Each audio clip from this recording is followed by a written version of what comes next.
नमस्कार दोस्तों, आपके सामने आयु से संबंधित एक क्वेश्चन है। क्वेश्चन में आपको दिया है कि राहुल की वर्तमान आयु 50 वर्ष है और मोहन की वर्तमान आयु 70 वर्ष है, तो कितने वर्ष पहले उनकी आयु का अनुपात 1:2 था। तो क्वेश्चन हम स्टार्ट करेंगे। जो अनुपात दिया है वो कितने वर्ष पहले ये तो नहीं पता, लेकिन हमको अनुपात क्या दिया है 1:2। मतलब राहुल की आयु 1 यूनिट है और मोहन की आयु 2 यूनिट है। ठीक है, और वर्तमान में उनकी आयु कितनी है, तो प्रेजेंट में उनकी आयु कितनी दी है, राहुल की आयु 50 वर्ष दी, ये आपको क्वेश्चन में दिया है, और मोहन की आयु 70 वर्ष दी है।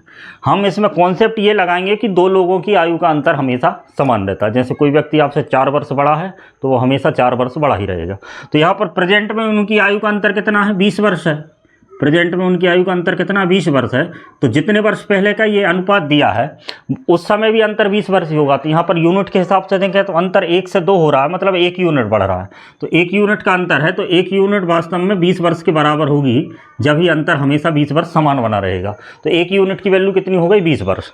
तो उस समय उनकी आयु हम निकाल सकते हैं, क्योंकि राहुल की आयु 1 यूनिट है तो उस समय उसकी आयु कितनी होगी, 20 वर्ष।